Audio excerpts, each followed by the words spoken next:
Greetings, fellow Earthlings. My name is Zach, And I'm Jessica. and this is High Level Hairesy. Question everything.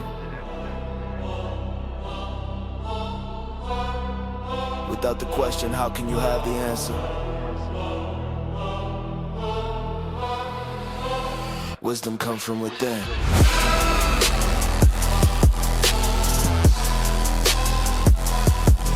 This is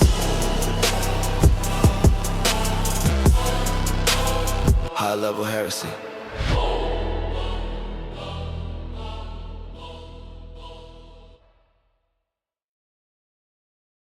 You finally decide you're done being disrespected. You stop answering every guilt trip text. You don't show up to the family event where everyone pretends nothing happened. And suddenly, you're the problem. Why is it that when someone mistreats you for years, people call it family drama? But when you finally protect yourself, they call it betrayal. Today we're talking about toxic family, friends, coworkers, emotional guilt, generational patterns, forgiveness, and the phrase so many people hear when they finally draw the line, but they're your family. Being loving, forgiving, spiritual, or family-oriented does not mean giving people unlimited access to your peace. Boundaries are not cruelty, they are clarity. Join us today as we ask the question, should I be the bigger person? Boundaries aren't betrayal. But before we get into all that juiciness, let's take our breath together. Let's come into this space, be on the same wavelength, drop into the moment so that those who have an ear can hear. So I will count you down. Inhale will be your 1. We'll move through 4. Hold for 2 at the top and exhale for 4. So here we go. And as usual, if you're somewhere that you can sigh it out audibly, go ahead and sigh it out. And here we go. Inhale, 2, 3, 4. Hold, 2. Exhale, 2, 3, 4. Doesn't that feel good? Always. It does feel good. Even when I don't sigh it out, your guys' sighs make me feel good. Tells the brain that every little thing gonna be all right. So, okay, today we have some very extra special guests with us. We have our kids, Layla. Hi. And Cash. Hello. And they are joining us today, 16 and 13. They're joining us today to offer their perspective on such an important topic because it does not just affect adults. This also affects young children, and how we teach them as they're growing shows them how to behave and interact with people later on down the road as well. And so not only does it affect us and the people we are directly having interactions with, but then if you do have kids, and they're seeing that behavior as well. And so this is just a little, they've had their own experiences. We're just gonna see what they have to offer today. And it will also, as we teach, we learn, and as we learn, we teach. And so we'll all glean some good stuff from today. It's a very prevalent issue.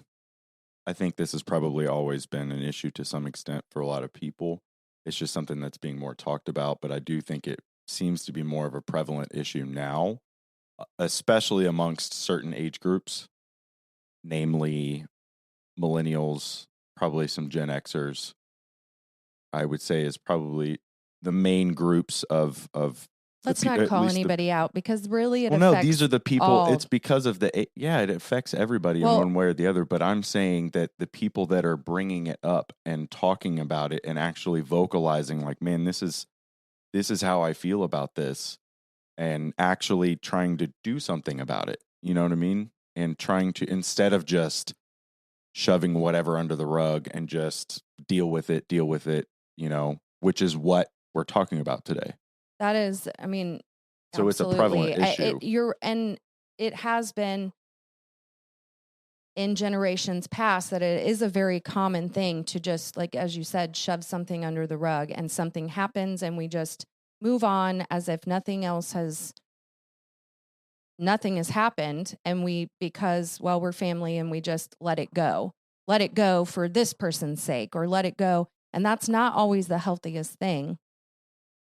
And for either individual, and we nowadays are in a very big cutoff culture where people are deciding to cut off family or said relationship, whether we're really going to go in on family, but as we mentioned earlier, it can be anybody. It can be anybody. You know, it's a family, partner, friend, coworker. a friend, a coworker, an employer. You know, any kind of relationship where boundary lines need to be drawn. And we are going to talk about the difference between unconditional love and drawing a boundary for your health and safety and mental capacity. Mm-hmm. So I was always taught, like, being the bigger person. I've heard that and I kind of know what it means, but I've never fully understood it. Well, being the bigger person means acting with maturity, integrity, and self-control. And a lot of people have taken that to mean stay quiet. Yeah, just shut your mouth. Just let it go. Don't deal with it. Don't confront a situation. Just move on. Just don't leave it alone. They think it means keeping the peace, letting it go. Don't make the family look bad. Don't make that other person look bad. You want to be easy to deal with and not be confrontational and absorb the disrespect so nobody else has to be uncomfortable. And the more you absorb, go ahead, sorry. I was just going to say, which is just saying, take it in the face, and just, that's it. Do you guys have any personal experiences that you can think of off the bat that make you feel like, oh, I understand what that means? No. Like being the bigger person or being asked to be the bigger person or something in a situation. Sometimes I feel like some people think that sometimes be the bigger person is be the easier person to manipulate. Mm-hmm. I mean, when I think about it, I think if you want to be the bigger person and you want to be mature, then you should do what you think is best for you and the other person. Right. Absolutely. And I've seen, especially you, Layla, different situations in your life regarding like friends, specific people or whatever, and that you have typically taken the high road and been the bigger person. And I think that's just a natural inclination for you, thankfully. But I've definitely seen that in a few different instances in your life, and Cash, definitely yourself as well. I feel like you naturally always want to take the high road. Yeah, there's been a few times where I've been asked to just walk away, but sometimes it's not that easy. It's not easy, man. It's not easy to turn the other cheek. Which we will be talking about We'll be today. getting into that today. But is being the bigger person still noble when it requires you to shrink yourself? Like if you have to downplay, and I'm just asking, if you have to downplay what you want or what you think is right in a scenario, or it means not advocating for yourself, there's a fine line between, like, the bigger person is handling it in a mature, emotionally mature fashion, but that doesn't necessarily mean not having a difficult conversation, right? Like being the bigger person doesn't necessarily mean walking away, skulking away, And that's what we're trying to, because so easily we can just be like, well, I'm going to be the bigger person and I'm going to say, it was often say apologize first. And I definitely, if I truly feel like I have something to apologize for, or I can understand where the other person is coming from, then I will definitely say, let's get this handled. Let's get this out in the open. And I will happily apologize if I understand and then why I created an issue. I always tell people, if you're upset with me, just tell me so I can apologize, make it right. That's fair. And then what were to happen if you felt like how they saw it was never meant to come across that way? I just explained that. Okay. Explain my side. Say, I'm sorry that it affected you in this way, but here's my perspective from it. Here's how I was coming off. Good. That's Yep. good. I mean, and that is communication. Communication is key. And a lot of times there is a communication breakdown in these scenarios that we're, going to go into. And we have, a few of our own personal stories that we'll share. And we're not going to share names out of respect. We'll say family member, or maybe we'll give them a fictitious name so that for the story. But, there's, I think, just a big distinction between love versus access. Yep. I think that's a big thing we're trying to differentiate here in this conversation is that.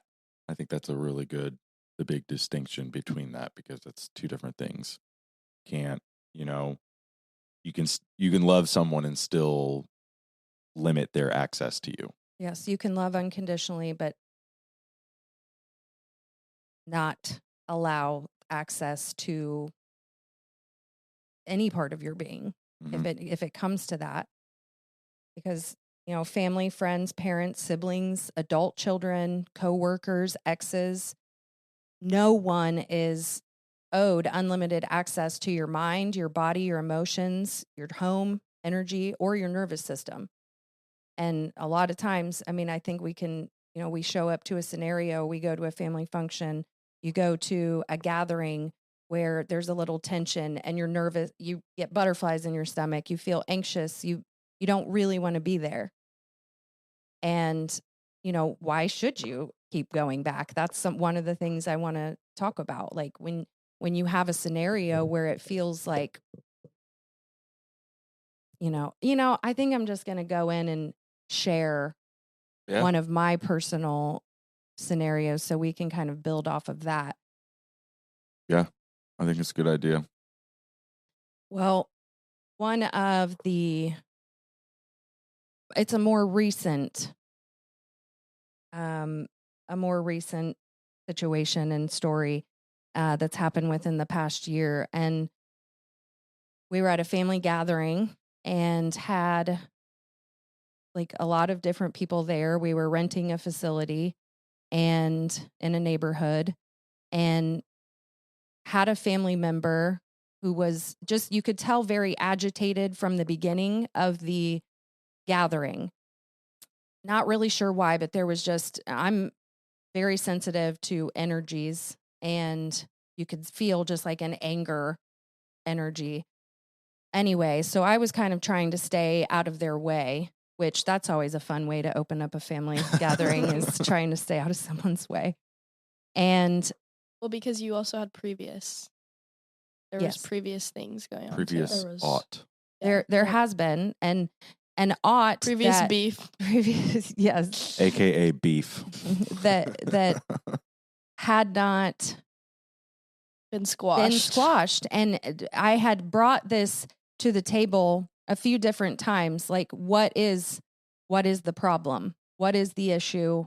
What can I do? What have I done? It was obvious you were trying to fix it. And there was no reciprocation in that department, and nothing could be actually said as to what was done. There was a few minor things projected onto me, like, well, you always expect me to drive somewhere and things like that, but nothing that seemed like, which I didn't, by the way, but no communication had been had. So I fast forwarding, there had been previous I was kind of trying to stay out of the way. There was a lot going on there with different other family members, and I was just trying to be of love and comfort where I could. At a point, said family member, we'll call them Pat. Pat came out and was screaming at me, and I could tell that Pat was venting. There was pain and there was hurt and anguish, and they were venting.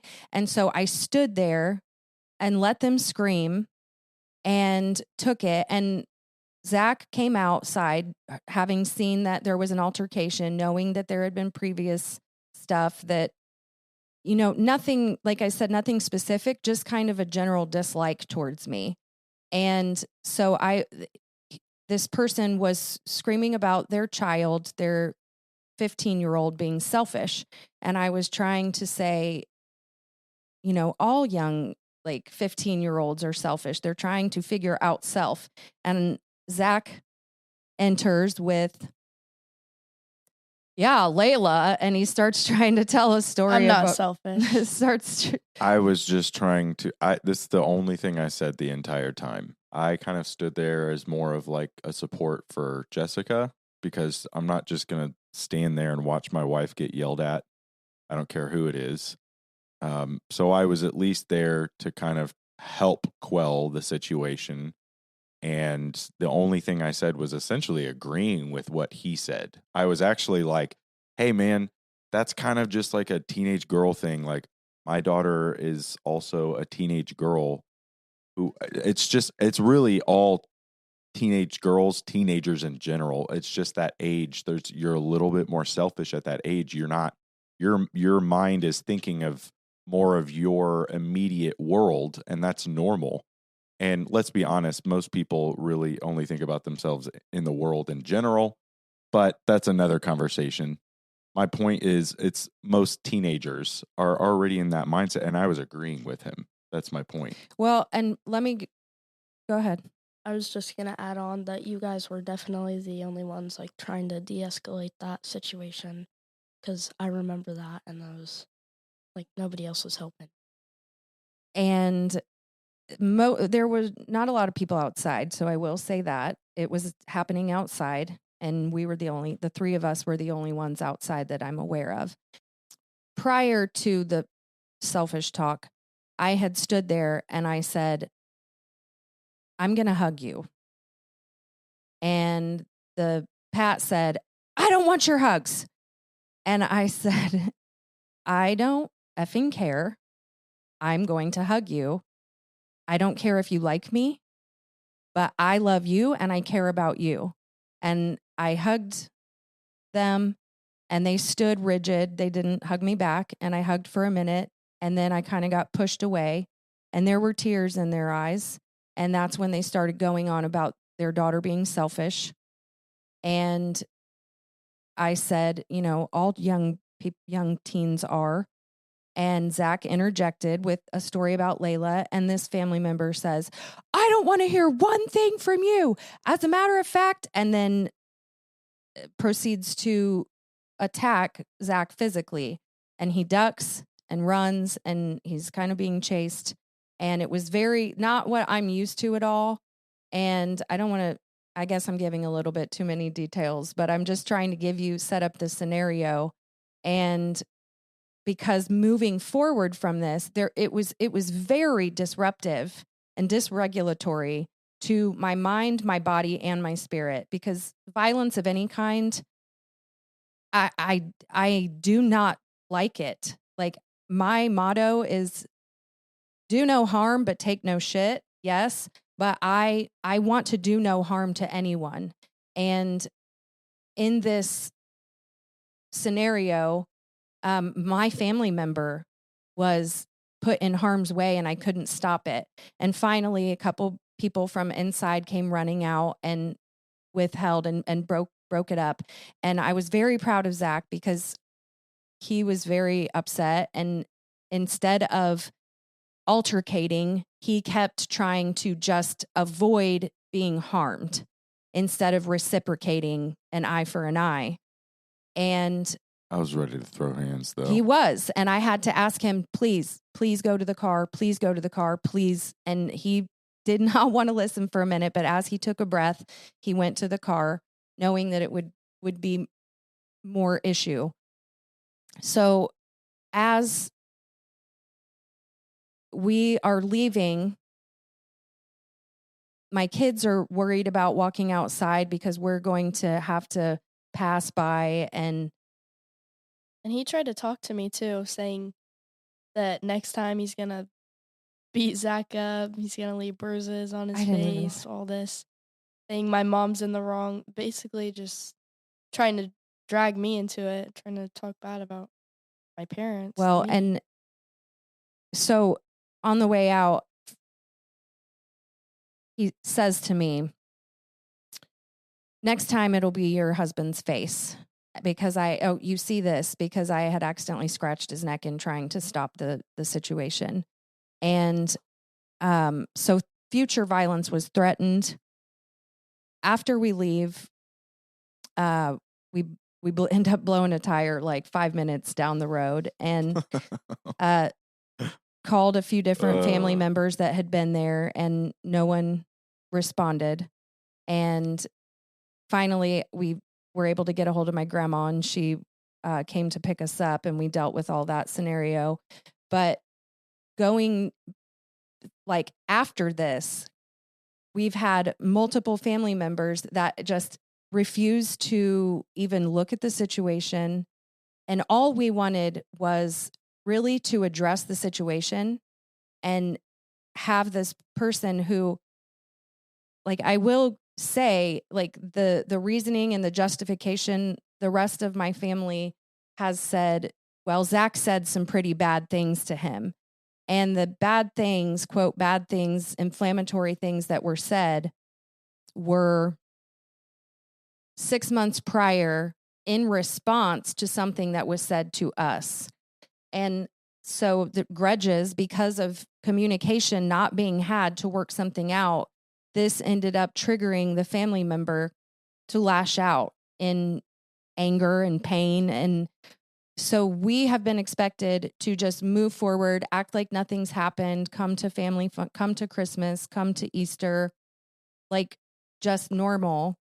And then we were told, well, I was told to apologize and to be the bigger person, to be the bigger man and apologize. And so we're not trying to, I do want to give I do try to look at all sides and all scenarios of a situation in any capacity. But when I go back and look, I see time and again where there's been things that have happened that it's been like, just brush it under the rug. But this time when family was in harm's way, my children were at risk of developing bad family memories. I don't want them to look back on, and this is not happened before, I'd like to say. Like, there's an emotional disconnect within the family for sure, but there's not been violence. That's another thing that and justifications were being thrown out left and right. And I just don't think that any words warrant physical violence. Also, just to add on to, like, I guess, how mean and upset he was, Pat's daughter was throwing up in the bathroom, and you guys were comforting her. Mm-hmm. Throwing up, crying. Oh, we sound so functional. Okay. Well, even they were having conflict. Pat and his daughter. That's where I think it was already upset, and then there was conflict there, and then the conflict, it was wherever his eyes really laid. Pat was trying to make issues with anyone and everyone because that he was himself around. has inner turmoil that really just hasn't been dealt with. And even now, showing up to family stuff, Pat will not talk to really any of us. And it has been hard to show up to family stuff because at first I was kind of like, not even, no, not at all. And that's where because I'd sought understanding, I'd sought, like, I need there to be a discussion about this to make this right, to move forward. Because at what point do you just, when your family is in harm's way, do you continue to allow? Go ahead. I was just gonna add on to like the other family functions. There have been times where I don't want to go because I've heard that Pat is there, and it's just like, it's sad because I want to see my cousins and other family members, but Pat is just like, I guess, kind of feels in the way of that sometimes. And when no one else chooses to see that, you don't understand sometimes the ramifications it can have on the family as a whole, because it's not the family dynamic. It's not just one or two people who has this. It affects the entire dynamic. Yeah. Throws off and it's everybody. If you were to remove the person that has the problem, the rest would settle. But when you continue to allow, I don't know exactly what to call it, toxic behavior. I hate just toxic behavior. I try to use the word toxic lightly, because not all difficult people are toxic, but this is a all toxic. Yeah, That was fits. definitely toxic that day. Yeah. And so it's not just like coming away from that, the whole thing that's really, it's like the boundaries that we tried to lay to, the boundaries that you try to put up to say, I can't allow this anymore. There's a book, which I haven't read this book, but found some of the information while doing a little research. And I did a quick Spark Notes overview myself. I didn't read it though, obviously the entire that's thing. okay. I don't think you have to read every. The main points are what we're talking about here. We talked about boundaries, so let's talk about this author, Nedra Glover Twab. She's a therapist and author of Set Boundaries, Find Peace. And her work is a perfect anchor because it frames boundaries as a practical path to reclaiming your life, not as punishment. And that's the thing. So many people think that setting a boundary is a punishment and view it as such, and they don't see it as the healthy thing for that person. They view it as a slight to them. And her book is described as offering simple yet powerful ways to establish healthy boundaries in all aspects of life. And we're not just talking about family. This is, I think, for so many people, we think that because we share DNA, we're supposed to just, like you said, take it in the face. And blood is thicker than water. That is not the actual full quote. Everybody uses that piece. Just so many things in history have been manipulated to fit what someone else wanted it to say. But the actual full quote is the blood of the covenant is thicker than the water of the womb. The blood of the covenant is thicker than the water of the womb, meaning the covenant that you choose, the blood covenant that you tie to someone.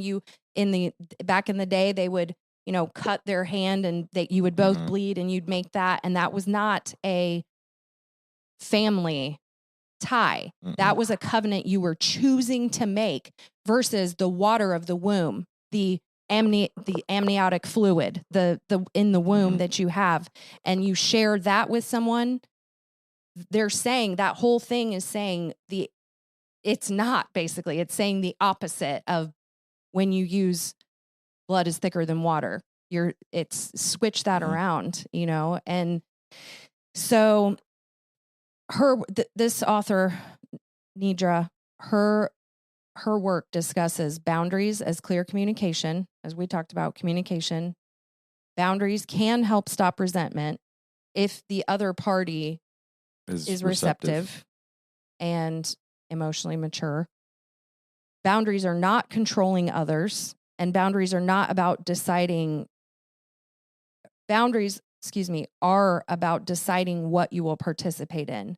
And so when, for instance, in our situation, we had an actual legitimate, I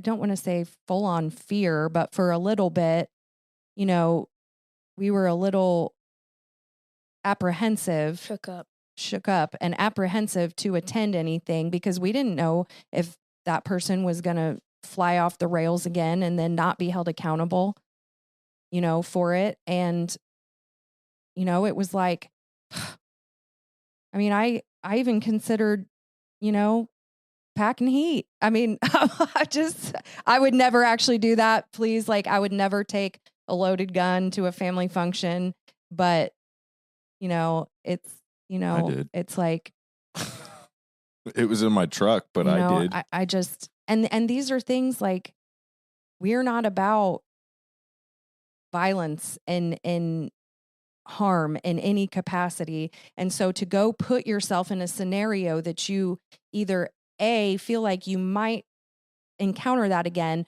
or B, nobody cares if you encounter that.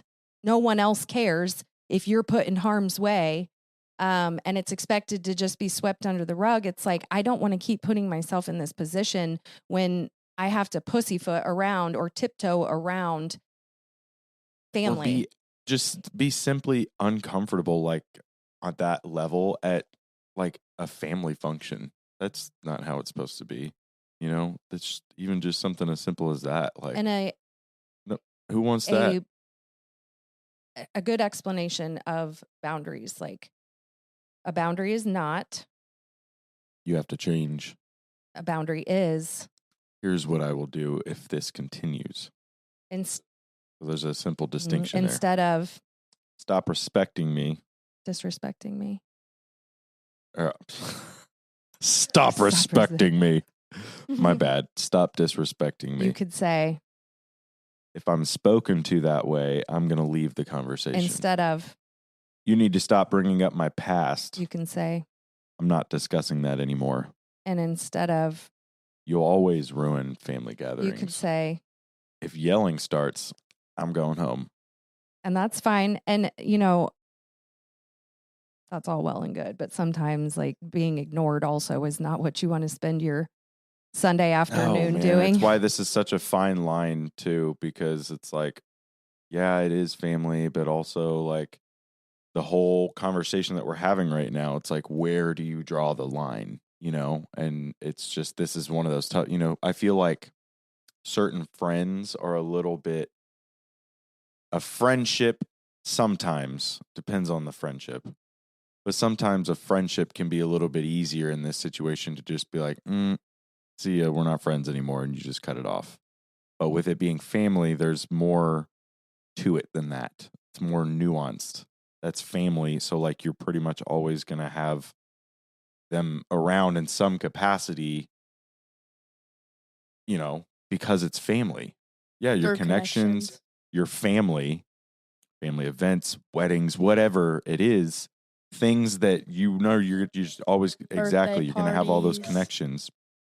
So it makes it harder. You can't just be so then part of you is well, maybe I should just, you really do start thinking about the other end of the spectrum of, well, maybe I should just let it go and I think to a certain extent you can sometimes. Well, we've done that. We haven't let it go.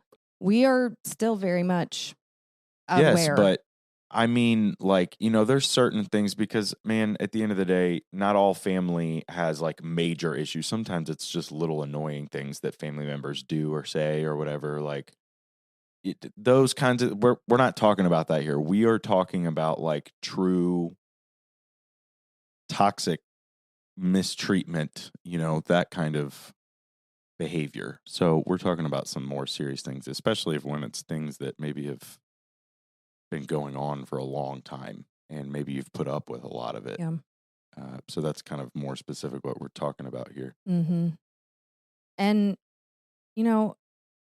toxic behavior can be a lot of different things. It's not just physical. lashing out, verbal Mhm. and just, behaviors. Passive Mhm. aggression, all that kind of stuff. It's not always just physical or verbal. And, so why do toxic people, or just why do people in general, we don't even have to say toxic, why do toxic people hate boundaries? Healthy people may not love your boundary, but usually they can respect it. Somebody that is in a better healthy mental state. But toxic people often react to boundaries as if they are attacks because your boundary removes their control. And then they have no control over the situation I anymore. actually had after my dad passed and there were some things going on, I had another family member. I was just standing up, and I realized so often in the past, I wanted to be the person that was like, oh, it's fine. We, roll along with it. And I've always been pretty good about standing up and saying, no, that's not going to work. But if I really didn't care, or I could try to like be easy, I tried. And so some of what was going on after my dad passed and handling the affairs, and I was kind of just digging my heels in because I wasn't okay with just like letting things just go however this one individual wanted. And I was actually told, I don't like this new personality.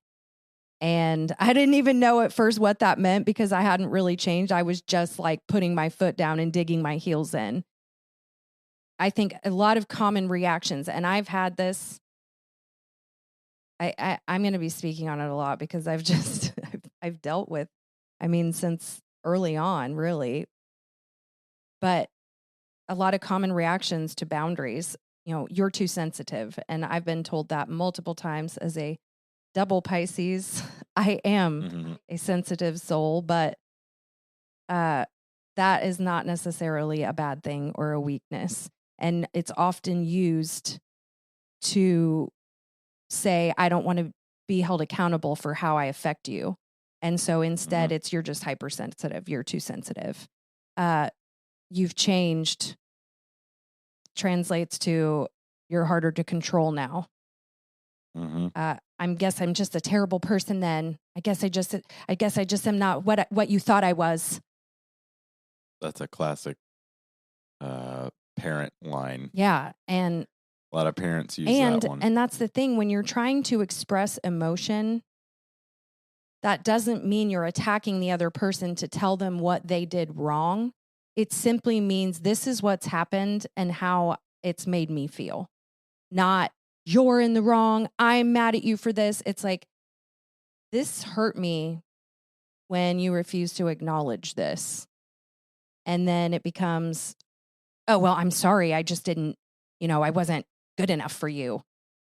And it's like, I'm not trying to attack you. Or, another big one. That's just how they are. That's just Pat. That's just Pat. That's just, so we just let it slide. Oh, they're a big asshole to everybody. That's just how they are. And that translates to, we've all agreed to enable this, and your refusal is making us uncomfortable. And I know that you said this already, but that just proves it's even more manipulative. Absolutely. Yeah. Yep. For sure, man. And people who benefited from your lack of boundaries will often call your healing disrespect. Because you decided, they'll feel slighted. They'll feel because they can't control the situation and anymore. when you start really going in on yourself and you start digging out your shadow side and you start trying to heal through things and remove labels that have been put on you for years by either said family or friends or any relationships, anywhere you've taken on a label that was given you, and you begin to remove that and discover who you really are, it makes it disturbs the paradigm. And well, actually, I mean, it becomes the problem. Your boundary, and inside of a family system or any kind of relational, why does the boundary setter become the problem? There is a theory called the Bowen family systems theory. Basically, it just describes the differentiation of self as the ability to stay calm and clear-headed during conflict, criticism, or rejection, while still acting from principles rather than emotional pressure. So it's basically like keeping your head on straight and being able to stay calm during things like these conflicts within your family system. So in a family system, everyone often has their own role in the system. You've got the peacekeeper. Anybody, when you're listening to this list, I bet you every one of you is somebody in your family is gonna pop up in your head. I'm gonna say each one of these roles, and everybody's gonna have a person that pops up. Oh, that's that person in my family. Oh, that's that person. I know it does in my head. So typically you have the peacekeeper, you've got the scapegoat, you've got the golden child, you've got the fixer, you've got the truth teller, the emotional caretaker, and then the one who never causes problems, quote unquote. I'm surprised there's not. You've also got the black sheep. Right. You've got. Now that's not an exhaustive list. I also didn't mention that. That's not like the only roles that those are just very common roles within family systems. Yeah, you've got the black sheep too, but the black sheep, would that be the scapegoat in this one? Maybe. Scapegoat is someone Possibly. that you blame everything on. So yeah, I know, but wouldn't you want to blame everything on the black sheep of the family because you're like, oh, that's that one, But as soon as one person stops playing that role, the whole system reacts. It's like a punching bag of the family. Mm-hmm. Yes, exactly. The punching bag of the family, the one who gets blamed for everything. But the whole family gets upset typically when one of those links becomes a weak chain and breaks and stops playing their role. Everybody reacts. And they may be upset because you are no longer participating in what kept the system comfortable. Not because you're doing something wrong. You're not actually doing something wrong. You're actually doing probably something very right in advocating for yourself and standing up and saying, when you've even stood and asked, what have I done? And nobody can actually give you, it's because you've disrupted the dynamic that was comfortable. Right. And that made everybody believe you actually had a tight family relationship. It starts poking holes. Or another thing I noticed, and again, this goes for any grouping that you hang out with of people, the more you look at yourself and you turn inward and you shine a light, and your light begins to grow and your light begins to get brighter and brighter because you're doing things more and more to live your highest self, it shines a light and a glow on what they're not wanting to look at. And then that's upsetting as well. Like that you're showing me, and I don't want to see this. You're shaking my chains, and now I feel them. I had desensitized myself to the chains that hold me and bind me to the things that have happened to me in my past that have created this emotional disconnect. And now you're shaking my chains and I feel the heaviness of them and I don't like it very much. Let me go back to my blinders. You're ruffling my feathers and I've already groomed them. I hid all the bald patches. Okay. So that when you disrupt, be prepared, be prepared. That's one of the things, a lot of times we don't want to disrupt because we don't want to be rejected, right? You don't want to be the one that causes the problems because you want to be included, and you do it for so long because you don't you want to have that relationship. You want to have that connection. You want to feel loved. You want to feel cherished and cared for. And like, So you're willing to endure that mm-hmm. that behavior. You're willing to sweep it under the rug and just move on, even though it continuously happens. So another good one to talk about is a book called Adult Children of Emotionally Immature Parents by Lindsay C. Gibson. So that book kind of exposes the destructive nature of emotionally immature or unavailable parents, which is definitely a core issue for a lot of people. I think that's probably a big part of why a lot of people experience these types of things when it comes to parents specifically, is maybe because they might be emotionally mature. And I'm sure there's plenty of other reasons, but I think this is a real good one to hit on. So some people are biologically family, but like emotionally unsafe. So just because they're family, again, does not excuse certain behaviors or excuse, certain things like this or behaviors. And so emotionally immature people, okay, what does that look like? So a lot of times that can look like dismissing your feelings. You try to come to them with, this is what upset me, this is what hurt me, and they dismiss them, turn it around on you, make it about them by feeling attacked, going in on, well, I'm sorry I wasn't good enough, or,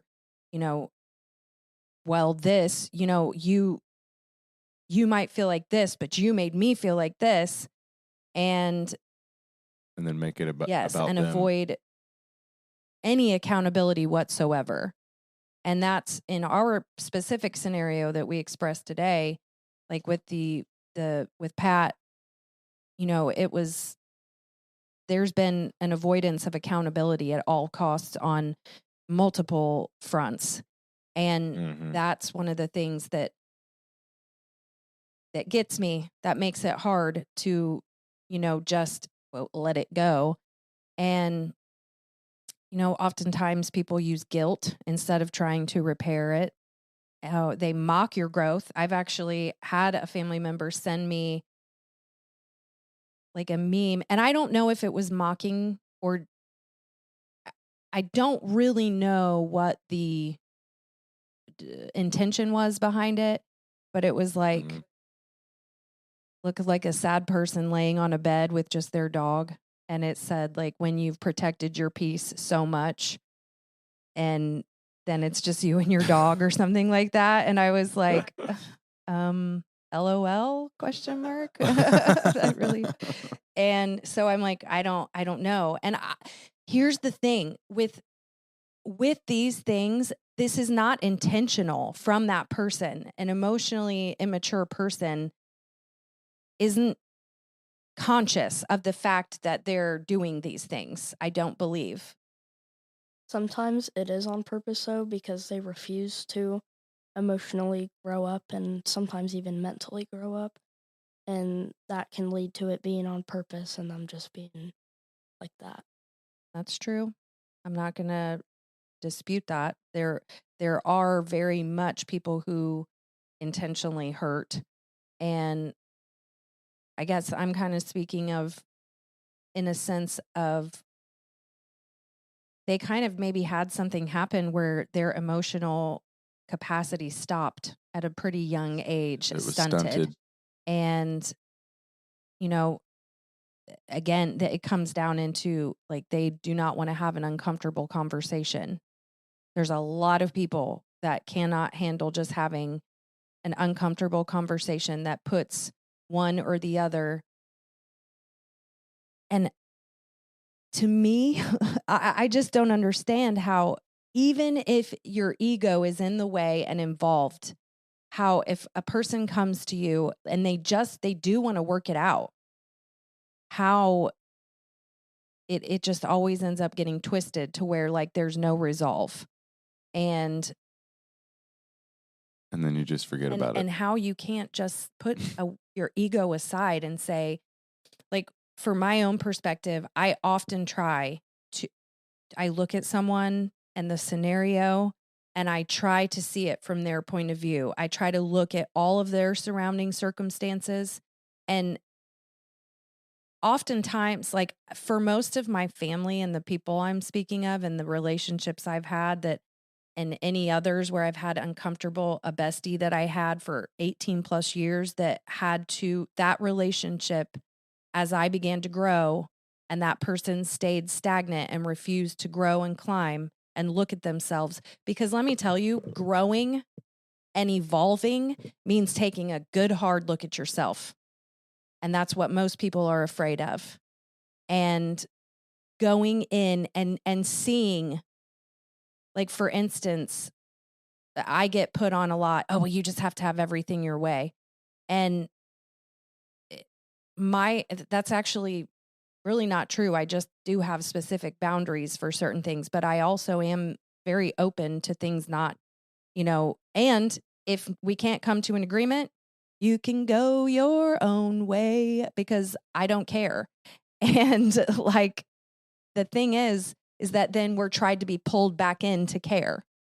And I'm not saying like I'm just cutting off and saying, I don't care about you, because that's definitely not true. And I've been doing a lot of like self-reflection on some of these things and saying, and asking trusted people in this scenario. I've done therapy, as well, where in this scenario,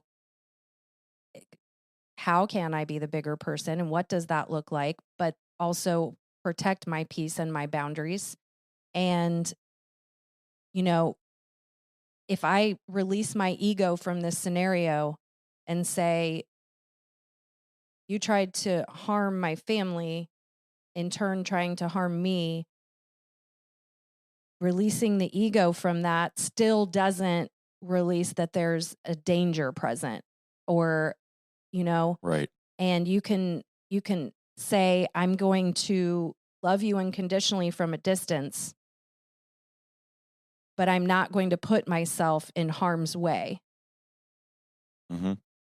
It's just being smart. But then when that comes back on you as, oh, now you're just letting it all, now we're just all treating, we just all have issues with each other.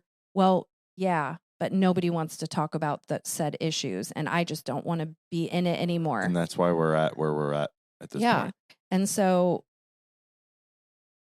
sometimes healing begins when you stop going to emotionally bankrupt people for emotional loans. You're not going to get it. You're not going to get watered from certain group of people. So you have to acknowledge that and say, this is the relationship that we have, and I can accept that, but I'm not going to accept abuse after abuse after abuse. Right. Do no harm, but take no shit. There you go. Another good book, Dr. Gabor Mate. So he actually had multiple books, because I remember reading a little bit of his stuff like 5 or 6 years ago on a couple different topics. So he's written multiple books, but one of his core teachings was around childhood conditioning. So this has taken it back a little bit further in somebody's life, because this all stems from our childhood. And a lot of people get upset and they're like, "Oh, yeah, I guess it's just my fault because everything happened when you were a child." Well, guess what? Your internal operating system is developed between 0 and 10 years old. So it does all stem from childhood. But that's the thing. Something I came up with or was given to me in one of my meditations or prayer sessions was, it's their fault, but it's not their fault. Yeah. They caused you the pain, but when you understand where their pain came from, or why they were emotionally stunted, or why they can't see things the way you see things, when you understand that it was something in their childhood and the way things they were or were not given, it doesn't justify their behavior towards you, but it helps you understand it. And in understanding where something comes from, you can maneuver it and navigate it a little bit better. Mm-hmm. And also realize it's maybe not directed at you personally.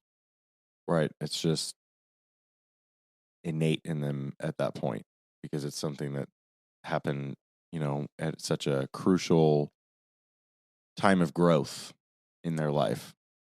And so then that you've got the attachment versus authenticity. Right. So as children, we often need attachment more than authenticity, meaning like we need love, we need safety, we need our caregivers. So at a certain point, we learn to suppress parts of ourselves to stay connected to that. So a child, a lot of people learn as kids, if I tell the truth, I get punished. If I say no, I lose love. If I have needs, then I'm selfish. If I make them uncomfortable, then I'm bad. Quit your crying or I'll give you something to cry about. I heard that all the time growing up. And, then that child, after growing up with various mindsets like that child then becomes an adult who feels guilty for having boundaries. And then the cycle continues in one way or the other. And that also means that they teach their kids that stuff and their kids learn from that. Right. Exactly. The cycle keeps going. And then, which also is what Jessica just said prior to what I said, which was, it's not their fault, but it's their fault, but it's not their fault. It's the same way the other way around. Like, it's because they were raised a certain way that was probably similar. And then their parents were probably raised that way or worse, going farther and farther back. And it's a cycle that just can, for a lot of people, the cycle just keeps going. I really think it's only been about, you'll have to look it up. I don't know, but 30 years maybe that mental health has become, like going to a therapist has become more normalized. And even still, like our parents' generation, which would be the baby boomers. Mm-hmm. And they were, taught really, if you go to a therapist, you have an issue. And like nobody wants to have any issues. Why you're at the therapist? We sweep it under the rug and we move on. And that was in the past. That was in the past. But when things are in the past that have been undealt with and unprocessed, that stays inside. And that's when it creates disease in the body, disease in the mind, and stunted emotional connections. And when you don't look at anything and it just compiles and compiles, you don't see how that affects your day-to-day life and your happiness, your peace, your joy, your creativity. And so our parents' generation were taught, that you just don't really do that. You don't really go to a therapist, or maybe there wasn't as many available. I shouldn't just say. And then before that, wasn't that considered like their parents, our grandparents, the silent generation? Isn't that what they called them? Mm-hmm. And, you just don't talk about things. Appearances, everything had to look good. And we only post. Unless you're needing something, I guess not everybody only posts positive things, but you tend to post the good side, or, mm-hmm. you're not putting out there all your dysfunction. Same for, walking around. And I think that's why a lot of us are lacking authenticity. We crave authenticity and realness because we all have shit going on at some point, one point or another. And maybe you have a wonderful family and don't have any of these issues or no relationships, but at some point there's a someone crosses a line that you have to have a boundary. Right. I feel like personally, whether you're 5 or you're 50, however old, you should always have a personal boundary. Even if somebody didn't provoke that in you, it's still important to have. That's good. And Words of when, wisdom. we go back to the caretakers, when that child becomes an adult and they feel guilty for having boundaries, and have we defined a boundary? I mean, I think most people know what it is, but it's that line in the sand that you put up to say, I'm no longer going to tolerate this. Right. This is the line in the sand. This is where once you cross this, I'm not tolerating it anymore. And the guilt you feel when setting a boundary may not be proof that you're doing something wrong. It may be proof that you were trained to betray yourself, because when you would say something that made someone uncomfortable, you were given shit for it. Right. So then you learn over and over again to just do that. Mm-hmm. So, boundaries require courage, like as we're talking about, because a lot of times you will feel rejection when you start setting up those boundaries. Right. And it's not only going to be uncomfortable for yourself, it is going to be uncomfortable for the other parties involved. So, and typically if you're talking about this kind of thing, or you're thinking about this kind of thing, that means like this is going to be doubly uncomfortable for me and for that other person. So it does take courage to kind of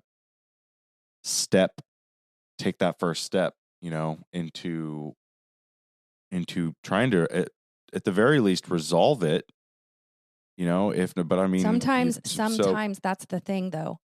Sometimes I don't know that there is any opportunity for it to be resolved as much as you want it so desperately. Also, sometimes the other person might just reject your apologies or that kind of stuff. Absolutely. And people avoid boundaries because they fear being disliked. They fear being misunderstood. Guess what? You're not here to make people understand. Okay? Like, people sometimes are dedicated to misunderstanding, and they're afraid to be excluded. I've learned, I was shunned by an entire community of people when I left my childhood church, and that was, guess what, run by a family member.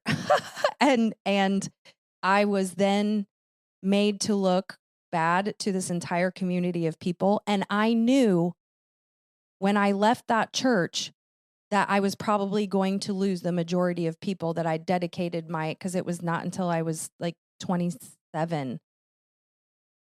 And so you might be excluded, but I promise you, if you are in a toxic environment that you need to remove yourself from, and you make that space, you create that space, you let go of what no longer serves you, what no longer is benefiting you, then something more beautiful will be brought in its place to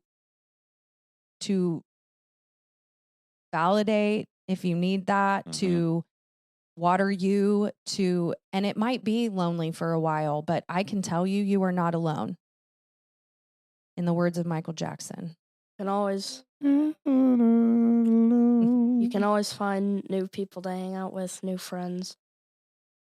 You can't find new family, but you can find friends as close as family. The family that you choose. Mm-hmm. And, you might be called selfish. I have definitely been called selfish. Everything revolves around you. Now it's all about you. Yep. Losing family connection, like we talked about, and, disappointing people. These are all fears. Sometimes losing family connection can be because of actual loss of a family member, and that can escalate into fights or just random stuff that doesn't really make sense, but it does to you and your family. Yep. That happens a lot, man. I mean, we've seen that happen. Mm-hmm. I've seen it happen multiple times in our family, within our family. And then I've had it happen in like my dad's family, some of my mom's family, with just the same kind of I think a issues lot that of it people, causes when and people I was die going to in the say, family, especially when it's a death parent death figure. brings out the real. That's for sure. Death brings out greed. Death takes off some of those rose-colored glasses that you might have had on and shows things as they really are. And I can say after my dad passed, actually that's when kind of a lot of turmoil started going on.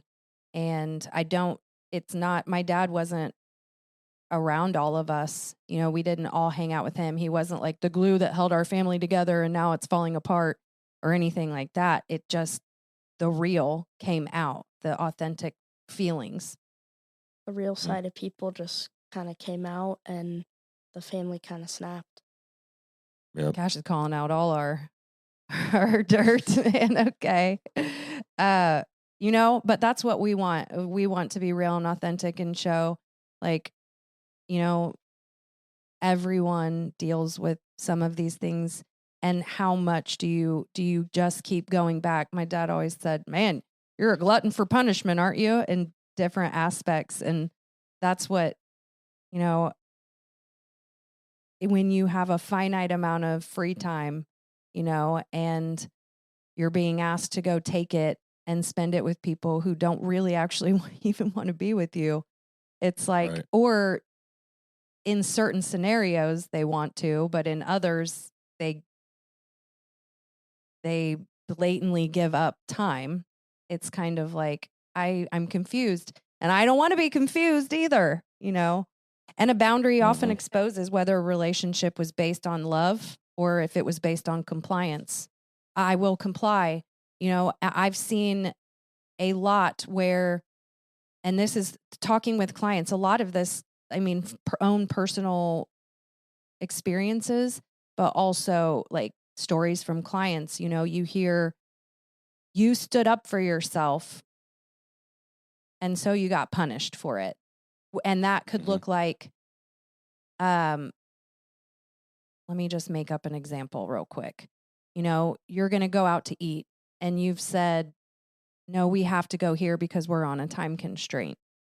And the other person wanted to do something else. And you said, no, I'm sorry, this time I really am on a time constraint. I have to get home, but we can do this. And instead of saying, well, that's not going to work for me, they say, okay, I'm going to go.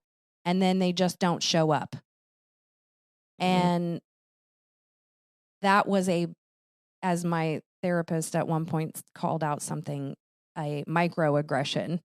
And it's a microaggression to show you, like, you didn't do what I wanted, so I'm punishing you with not giving you my presence now. And I'm sure that someone out there can recall an experience like that and that could just be, well, you stood up for yourself. You didn't agree with me. So now I'm going to say something derogatory towards you to make you feel bad. And then boom, the cycle starts again. Mm-hmm. So let's clarify that not every difficult person is toxic. We kind of touched on that a little bit earlier, that, people can be, you're always going to have, every family you're always going to have annoying people, annoying things they do, a laundry list of things like that. That's why I kind of briefly brought that up earlier, but not all, they can be annoying, but loving, flawed, which we all are in one way or the other, flawed, but accountable. And that's the only thing. I'm not going to say I'm not flawed or you're not flawed, but then when you're held to it, you can say, I didn't realize that. I'm so sorry that I caused that in you. Right. And then you learn from it. You're going to have, everybody is going to be different in one way or the other, but they're different, but respectful about said differences or your differences that you have from them and vice versa. They could very easily be wounded, like, again, a lot of people are, but trying. They're at least trying in all the right ways. And which is progress, not perfection. You can aim for perfection, but the most important thing is just that you're progressing, even if it's just a little bit, here and there. So if somebody's trying, that's a different thing. And that can be a difficult process as well. But if somebody is willing to grow, but they're like a little bit defensive, that's okay. Sometimes people are defensive because of just their personality. It's not necessarily they just want to be defensive with you.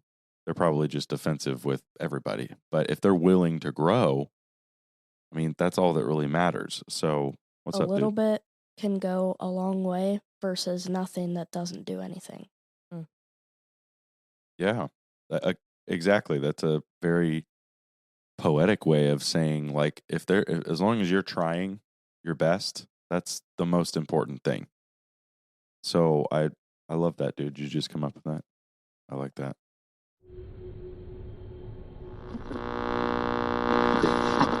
Attention, Earth humans. This is not a drill. Your haircut has entered a danger zone. At High Level Design Salon and Barbershop, they specialize in emergency-style corrections, precision fades, cosmic color, beard work calibrated to NASA level standards. Because honestly, your current look is drifting off course. Zach and Jessica turn the mundane into magic with results that are truly out of this world. Book your glow up before re-entry of highlevel444.com. That's highlevel444.com for services, pricing, and appointments. High Level Design Salon and Barbershop. Houston, we fixed it. So good ways to, so like I said, not all difficult people are toxic. So the way to spot the toxicity, because I think another issue with a lot of people too, and it's probably has to do with age and experience in life, but like is to spot the toxicity, to spot, because some people maybe don't realize until way later down the road that, like, dang, dude, that was not good. And I don't know why I dealt with that the way that I did. So, the obvious one would be disrespect, especially just continued disrespect. These are but patterns. These are repeated patterns. Yeah. A way of showing, or different ways of spotting a relationship becoming toxic is disrespect, manipulation, guilt, a repeated pattern of intimidation. Gaslighting is a real big one with any kind of relationship. Emotional dumping, crossing boundaries consistently, especially boundaries that you have made clear, which that's another thing too, comes back to communication. You need to vocalize your boundaries, because sometimes somebody might not know what those boundaries are. So keep that in mind as well. But no accountability for any of their actions or any of the ways that they treat you or say things they say to you. And then, like you just said, punishment when you speak up, or punishment when, in one way or the other, when you don't do something they like, or say something that they like, or you say something or do something that makes them uncomfortable.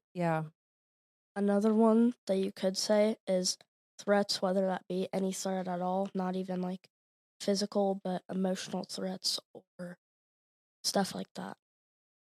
Mm-hmm. I agree. So when I tell this person that they hurt me, do they care about the impact or only defend their intention? That's kind of that's a good litmus and test. That is huge, because that's the thing. Do they care about the impact, or that only had on me. defend their intention instead of looking at it from your eyes at all and seeing how it's like, well, yes, but I was doing this and I was doing this. And, and so it's just like, okay, well, that's not what I'm talking about. I'm talking about how I feel. And I'd like to really quick circle back because something I don't want to. I talked about the baby boomer generation and then the silent generation.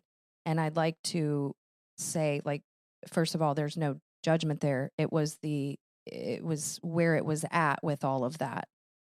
It's also just a statement of fact. It's not judging. No, it's and it has to do with how they were raised. And we talked about the cycle.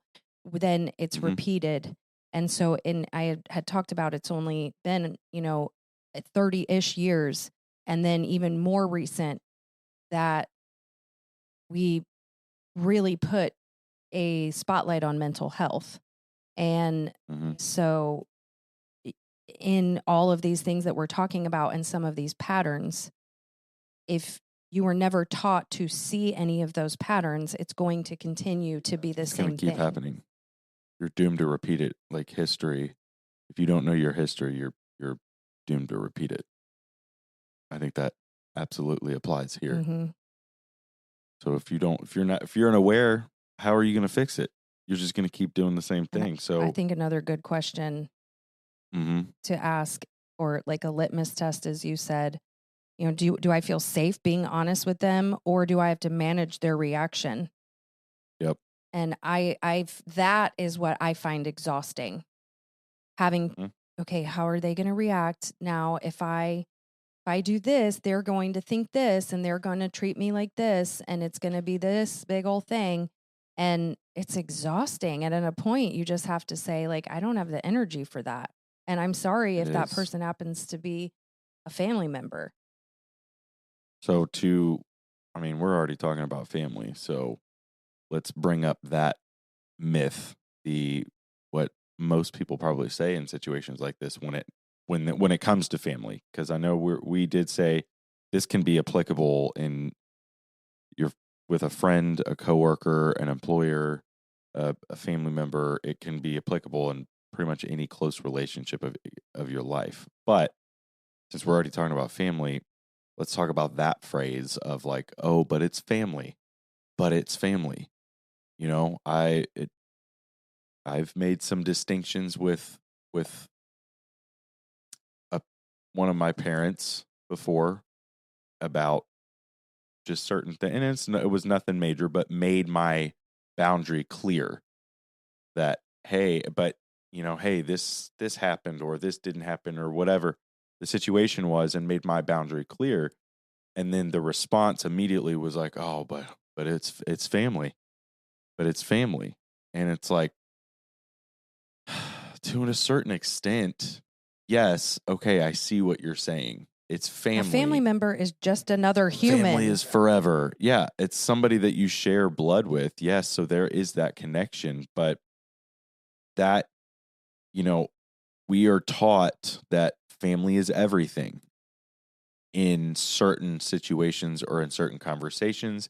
Yes, I would agree with that. Family is, because my own life, my family is everything to me.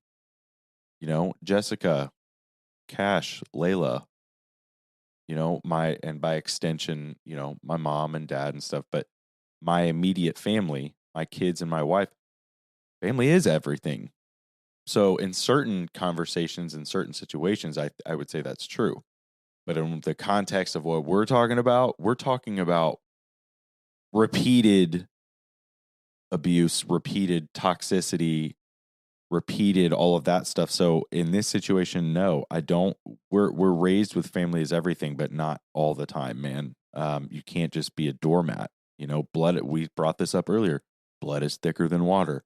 Well, first off, the phrase is not the full quote, and secondly, it gets used out of context.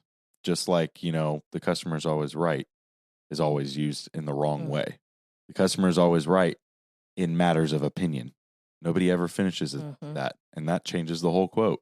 So anyways, we already talked about that, but never turn your back on your family. Okay, yeah, that would be a good rule to have. I'm never going to turn my back on my kids or my wife or my mom or my sister, I get that. Again, something we're all raised with. But, respect your elders no matter what. That was a huge one growing up. Respect your elders, respect your elders. And I agree, you should respect, but shouldn't you respect everybody? Not just your elders, respect your elders, respect your peers, respect your contemporaries, respect, your the younger ones. But, keep the peace. That's one that is very recent, just keep the peace, man. Just keep the peace. We got to be civil. Like, yes, we do, but like, I'm also not just going to take this kind of crap either. People don't talk about our family problems. Don't air our dirty laundry. That's another big one that a lot of us are taught. And what is peace? I mean, whose peace are we keeping? Because my peace isn't, if you're feeling disrupted or unpeaceful or triggered, or your nervous system is escalated, or your peace isn't being kept, who's the greater good? Who's the greater good? And keeping the peace is kind of a pansy way of saying, I don't want to have any confrontation whatsoever. Yeah, it's just non-confrontation. And, okay. I mean, I want to be peaceful, but if my peace is staying home instead of going and putting myself in a scenario that I have to be on the lookout, or I have to be blatantly ignored, it's like, why? That's not keeping my peace or my family's peace. It's really not even a compromise. That's not I would say it's a bad compromise. So, and just because your family, that doesn't mean it's a lifetime backstage pass to disrespect you. Right. Yep. It doesn't, like we kind of brought up earlier, family is just another human. You just are connected by blood. So blood relation explains that connection, but it doesn't excuse the behavior. And that's a big part of what we're talking about right now.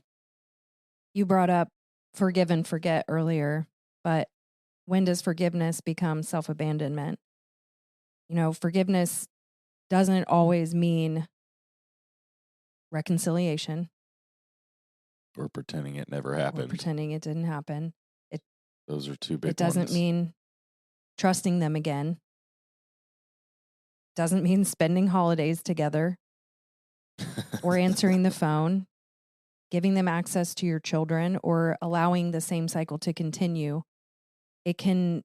Forgiveness can mean I release the poison, but I keep the lesson. Forgiveness is for you so that you're not heaping burning coals on your own head. And you can have compassion for someone's wounds without volunteering to be wounded by them. And like we said earlier, it's their fault, but it's not their fault. You have compassion for that, but you don't have to continuously be wounded by that. Scriptures say, forgive 70 times 7, but that doesn't mean continue to take the abuse in whatever capacity that is. If it makes you feel bad, you don't have to continue to take that. And if someone did something to you in the past and it's what some people would consider unforgivable,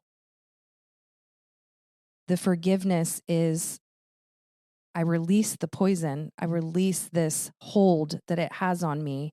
And I can go into my heart and release the anger, but it doesn't mean I forget what has happened or that I'm ever that I have to put myself back in harm's way. Right. Go ahead, Cash. Oh.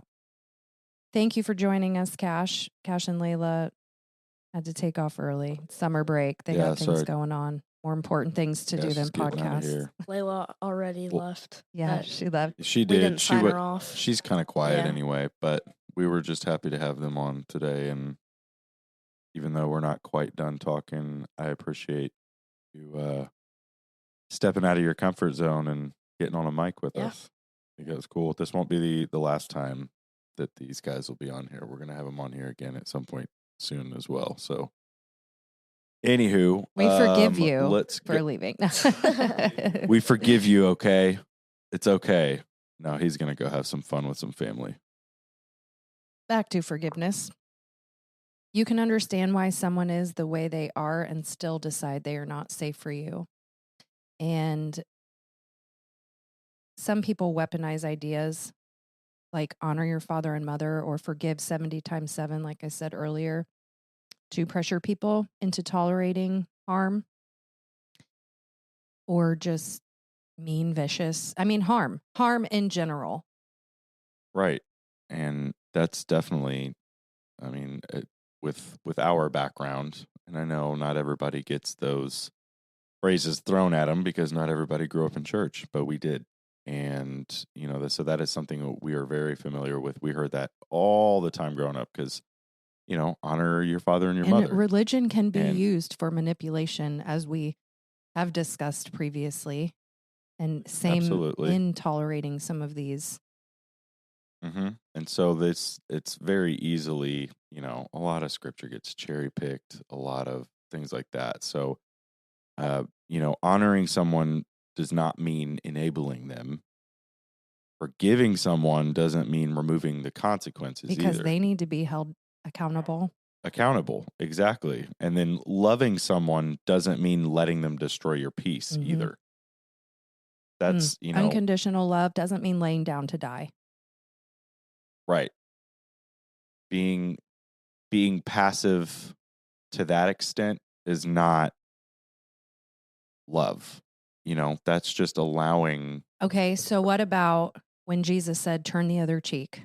Because that is such a big one. And we'd like to dig into that a little bit because it's so predominantly used. Yeah. So the specific scripture that we are referring to, that when somebody calls that out to you, is Matthew 5, verse 38 and 39. Jesus is talking here. He said, "You have heard that it was said, eye for an eye and tooth for tooth. But I tell you, do not resist an evil person. If anyone slaps you on the right cheek, turn to them the other cheek also." So that is used often in this situation, or really any situation of like if there's an aggressor and people are like, oh, we'll just turn the other cheek. And I believe this verse specifically, probably some other ones too, but definitely this verse is a big reason why certain groups are like the Amish are claim, that they're pacifists, or like the Quakers are pacifists in all sense. They are never offensive.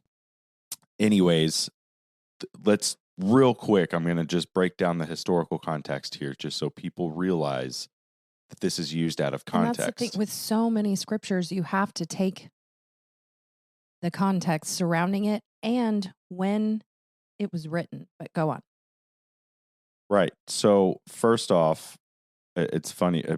Cash isn't here anymore, but he actually brought this up when we were talking about it earlier, that the origin of the eye for an eye, tooth for a tooth is from Hammurabi's code, or the Code of Hammurabi. So Hammurabi was a Babylonian king, and we were talking earlier about which one predates which. The Code of Hammurabi predates the Bible saying it. So because in the Code of Hammurabi, that's from 1750 BCE. Whereas the first time in the Bible that it's mentioned is actually in the Old Testament, in Exodus, Leviticus, and Deuteronomy. So that is the Jewish Torah, the original first 5 books of the Old Testament. So this was actually like a Jewish law that was based off of this Babylonian law.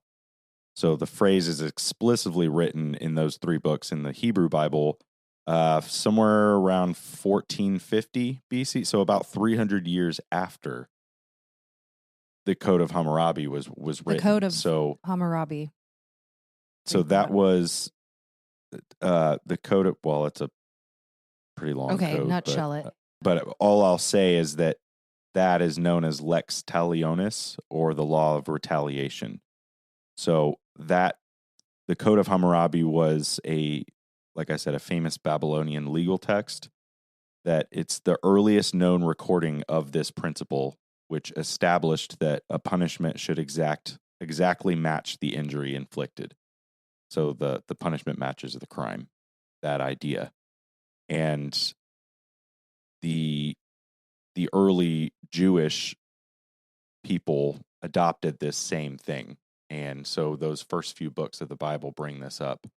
And so to give you the context, when people are saying that, back then in Jesus' time, striking someone on the right cheek usually meant that a person used the back of their right hand. You were not really allowed to use the palm of your hand. It was expected. It was actually an act that was meant to demean or insult them or put somebody inferior in their place. So often the Romans would do it to the Jews. Masters could do it to their slaves. Somebody that was hierarchically inferior to them, they would slap them, as just, it was like the ultimate form of insult. Now punching is different, or slapping with a different hand. There was very specific things like that. So it was just a way to publicly shame someone of a lower status. So if the slap was unwarranted, then there were penalties and compensations. So you'd get in trouble if there wasn't a reason for your slap. If the victim of the slap turned the other cheek, like Jesus says, they are now taking the initiative to resolve the dispute right there instead of pressing charges. Turning the other cheek would show restraint and a willingness to suffer further, to allow the offender to show their true nature. So they could repent, or they could further the offense and condemn themselves publicly, the aggressor, by doing this. So in other words, this is now reversed onto the offender, giving them the opportunity to refrain from repeating the offense, which, so in turning the other cheek, the victim, in a sense, is taking charge and refuses to be humiliated. You restore your dignity, and you graciously offer to do more than what was originally demanded. So it shows your character. And instead of retaliating, it's a clever way of nonviolent retaliation. If the offender continues, then the injustice is exposed and compounded at that point. If the offender stops, then they restore their own dignity and the parties can be reconciled, So Jesus turns the other cheek, that's what he means when he says that. So there's a whole context behind that. And the doing that would then force the other person, to then continue, and then it shows their true character, and then it becomes a punch, and then it compounds at that point. So that's the main reason why he said that. It wasn't just like what I'm getting at is Jesus was not saying just take it in the face. Just take it in the face all the time. And if they hit you, let them hit your other cheek. It was a way, because Jesus didn't speak in literal terms usually anyway. So it was like a way to say, don't retaliate because of how, like what you said about if you turn the cheek, it meant, that you were offering to have a solution, essentially. By doing that physical action was offering a reconciliation before this escalates. And so ultimately Jesus was teaching a creative, dignified way to stand up to oppression without becoming the very thing that you are opposing. Because, again, this goes back to the Code of Hammurabi and what the judges in the beginning of the Old Testament were telling people, which, by the way, that was in a civil justice arena. This is not in your personal life. Jesus is talking about this in your personal life as well, is, it's, somebody hits you, your first inclination should not be to just hit them back. Now, self-defense, that gets into a whole nother conversation. That's different. Self-defense is different. You shouldn't just stand that. This is different than that. So you shouldn't just eye for an eye, tooth for a tooth. And also the reason they did that was to not allow for further aggression in somebody retaliating. Is that if you're going to retaliate, you don't do anything worse than what that person did to you. And then by doing that, they cut down on the amount of violence that's used in the end. So that's kind of explaining that law back then. But, so that's just to kind of clarify what Jesus was talking about there, because again, that is one thing that a lot of people would bring up is like, well, what about when Jesus said this? Well, now you know the context of what he was saying. He wasn't saying just lay down and take it. In fact, if we remember, there was plenty of times in the Bible where Jesus did not just lay down and take it. Oftentimes, there was multiple times when he kind of egged them on a little bit, the Pharisees and people like that, and the oppressors. So there's plenty of examples in the Bible where he's not just laying down and taking it all the time. I mean, look what he did in the temple. He was throwing tables. Yeah, flipping tables, man. Flipping tables, and man, that's such a crazy scene to think about. If you've ever watched The Chosen, they do that scene very well. So Jesus didn't always just take it in the face. Nope. So sometimes your body knows that something's not feeling right before your mind admits it. And some of the signs that a person might dysregulate you, because now we're going to go into some of the nervous system, how it affects your being on the physical front. Some telltale signs. Yeah. And your body's wisdom. And so signs a person may dysregulate you. Your stomach tightens. You become shallow. Your breathing becomes shallow. Your heart races. You have tension before seeing them. Maybe you feel small around them. You rehearse conversations in advance. I usually think of things I wish I would have said. Like, oh. Hindsight is 20/20. You have exhaustion after interacting. Oh, man, that's real. And you feel like you're walking on eggshells. Yep. Your nervous system keeps score. And if someone consistently brings you into a fight, flight, freeze, or fawn, that matters. It's creating an imbalance in your entire being. And just because, maybe you share DNA with someone, or just because you feel a debt to someone, maybe you don't share DNA, but you just, feel indebted to them, that doesn't mean that, you continue to accept feeling those kinds of things, because it will cause illness in the body at some point. And your peace is not imaginary just because someone else doesn't value it. That's good. Mm-hmm. And maybe your body's the first one in the room that's like, hey, this really isn't a great situation. And your mind and your heart are like, I love my family. This is a family function. This is good. Or I love my coworkers and I don't want to lose my job. So I'm, keeping it civil. Yeah. Keeping the peace. Keeping the peace. So some things that maybe, as far as boundaries go, things that you can say when you do notice that, okay, I'm being dysregulated in my mind, my body, and my spirit. So how do we go about saying things to these people? I love you, but I don't want to talk about that today. That's a nice, soft, kind of subtle boundary of just not going into it. Just, and you're starting it off with, I love you. I love you. I'm just not going to go. And you can phrase that however you want. I'm not in the mood to talk about that today.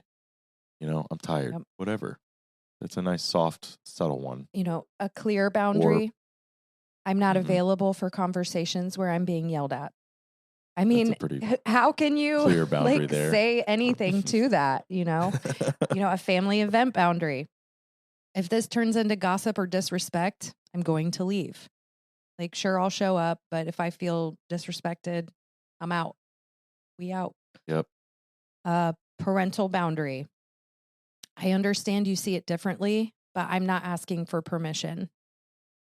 That's a big one. A lot of times it's hard to draw that line, with your parent. Honestly, parents of adult children or adult children and their parents is a whole nother topic. I'll give you a topic. And it's that relationship and dynamic because, as we shift and change and your children grow and evolve and have different views, how do you reconcile that? The parental child relationship is constantly evolving. That dynamic is, because of aging, really. So a repeated violation boundary. I've already answered this. I'm not continuing the conversation. Bye. Again, another bye, Felicia. No contact or low contract boundary. I need space from this relationship right now. I'm not doing this to punish you. I'm doing it to protect my peace. And you might get that's also very you might get clear. some shit for that. Oh, okay, and guess what? That's okay. What's a good one for work? Let's keep this conversation focused on work. Focused on work, yeah. Let's just talk about work. Leave it at that. Another one, a friend, maybe, if you're talking to a friend. I care about you, but I can't keep being your emotional dumping ground without reciprocity. Yep. Go call your therapist. Or go see your hairstylist. And, a boundary doesn't need to be a PowerPoint presentation. Sometimes no means no, and it doesn't need to have a full sentence wearing sweatpants. But that's so true. Gosh, and especially as a woman, why do we always feel the need to give an explanation as to why we can't, or a lie as to why you can't make plans anymore, or, just a simple, I'm not going to be able to make it, or no, that's not going to work for me. There doesn't need to necessarily be, if you would like to offer one, but it's not required. And I think that's something, saying no sometimes is something that we could all practice a little more, especially when you're being, your boundaries are asking to be crossed. And just a simple no is very empowering. Very. So often there is guilt after you set a boundary. And I've definitely experienced that and go back and forth in my head and play out the scenario and, question. And usually because I go within and I always consult and pray about things because I truly do want to live the highest level that I possibly can. And that includes loving everyone. And that is such but I want to love them unconditionally, and again, there was a time where I actually had to grieve the loss of the relationship with my family member because it wasn't what I thought it was, and it was no longer. And I realized that wasn't going to change. So I grieved the loss, and moved forward saying, okay, I am available and here if a conversation needs to be had, or said person wants to have this conversation, I'm open to it, but I'm not going to just act like nothing happened. And, Right. there was, you and I were going back and forth, I mean, talk about you were the one that was assaulted. Like, how did you feel and how have you felt with it? I mean, I'll say when it, I asked a lot of you to even show up to some of those, and Zach still will come to family functions, and we discussed it quite a bit and at length, and there were different reasons to different times why we would make it to one or not the other. And Mm-hmm. I was wanting to go for a holiday, and Zach was really not about it at that point. He'd been really good about some other stuff, but it was like we're literally just sweeping it under the rug. And I had read something because I was praying about it, and I'm like, I am struggling here because I wanted to go for multiple reasons, including, seeing my nieces and nephew and my kids seeing their family and, all those reasons. And it was like, how am I going to let someone else dictate me showing up or not? Was part of what it came to as well. Then immediately after I was asking for help, like reconciling everything and understanding and deciding to go or not to go, I had started the book, The 48 Laws of Power by Robert Greene. I read a passage that said, never let the presence of enemies upset or distress you. You are far better off with a declared opponent or two than not knowing where your real enemies lie. The man of power welcomes conflict, using enemies to enhance his reputation as a sure-footed fighter who can be relied upon in times of uncertainty. To me, that says turning the other cheek a little bit. Yeah. Saying, yeah. That's what I hear. And when I read that, I read that, I was like, wow, okay. And I don't view that family member as an enemy. It's just in this instance, there's a disconnect and there's turmoil, and it's not a loving relationship. And so in this sense, that would be the quote enemy, you know what I mean? And so it was like, don't let the presence of one distress you. Let it be that you can navigate this still.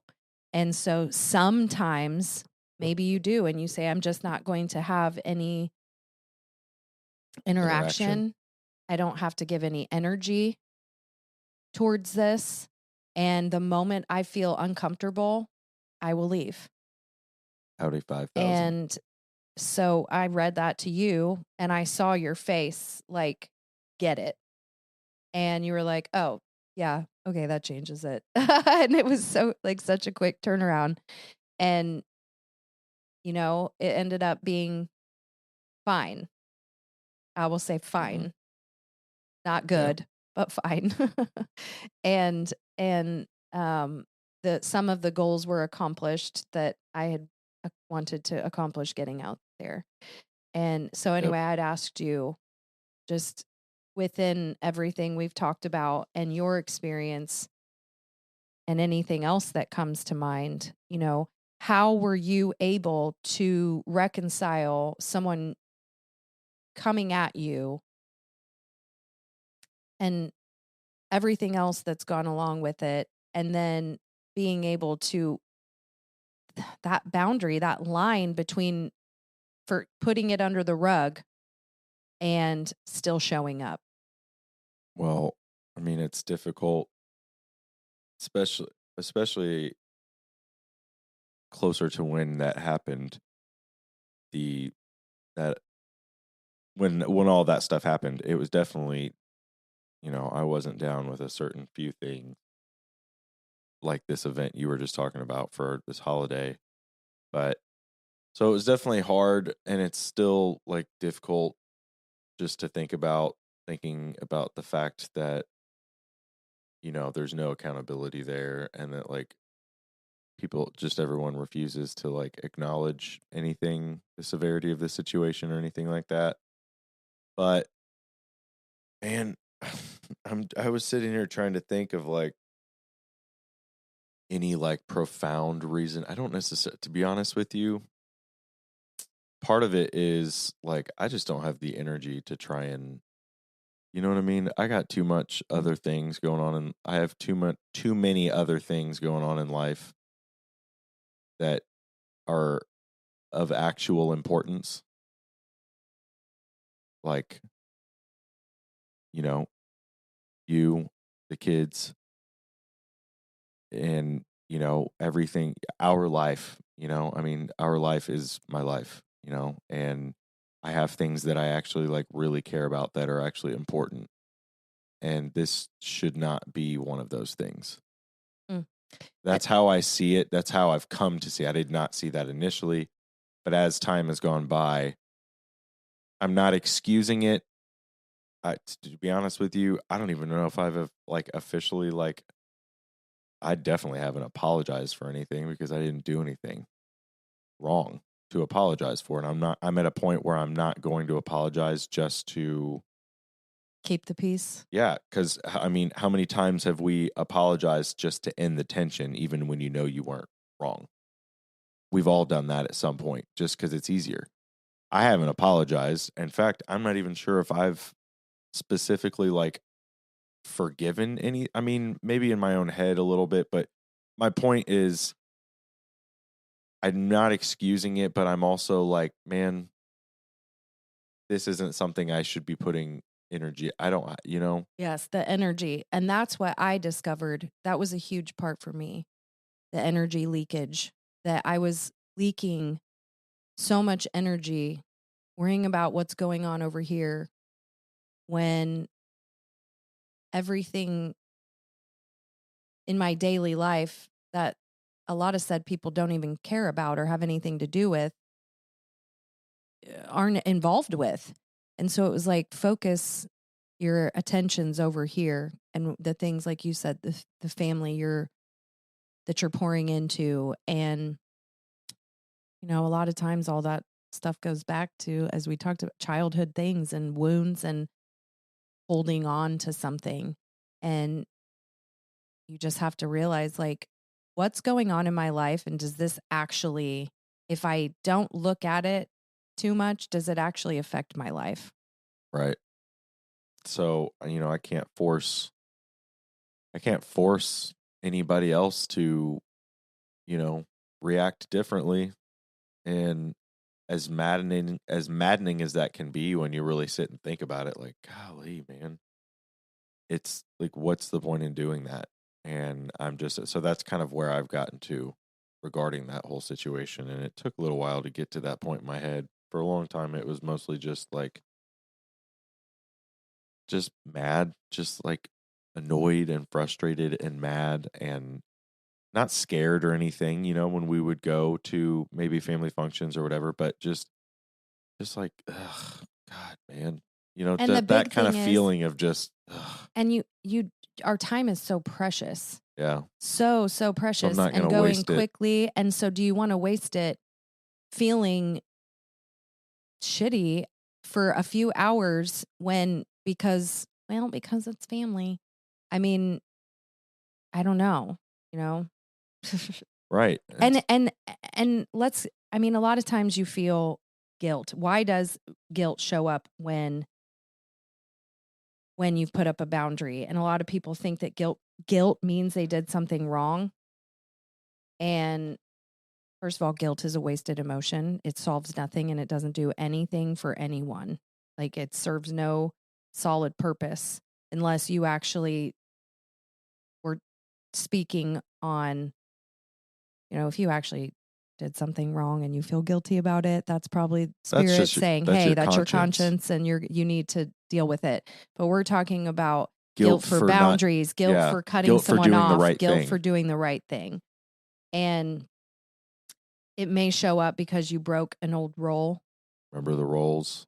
Everybody in the family's got a Mhm. role, and then as soon as you break it, And you disappointed someone, so that and I mean, somebody, you put up a boundary, they're upset, you disappointed them, and so now you feel guilty because well, now I made them upset. Well, that's you worrying about their emotions and how they're going to react versus, again, what's right for you. You stopped rescuing them, and so you feel guilty. You chose yourself over someone else, and we're taught, oh, that's selfish. But I mean, sometimes we have to tend to the self. I mean, and in choosing yourself, you're choosing to protect yourself. Yeah. I can't go, maybe you're not used to peace. And so you begin feeling guilty, and that gets into some of our conditioning and the loop that we're stuck in, and you don't know what peace feels like. And now you're going to create a scenario to put you back in that because that's what you're comfortable with. But I can tell you, when you do experience peace, like, turn off everything for 5 minutes and breathe. Tell me you don't, like, once your mind settles down a little, tell me you don't experience a little bit of peace. And you might say, "Oh, I can't meditate," but like we've said before, we've got a meditation for that. we got an episode for that. Your body confuses calm with danger because chaos was familiar, and that's another way to put that. That you've gotten stuck in that loop, and it is something to break.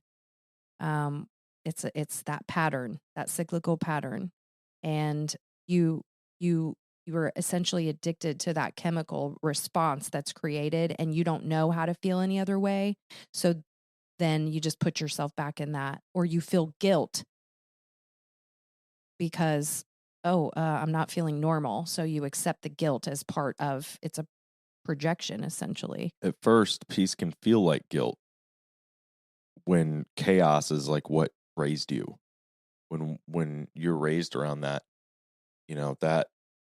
that peace that you have actively chosen for yourself in this situation can lead to guilt pretty quickly. And basically what we're saying is that, like, don't let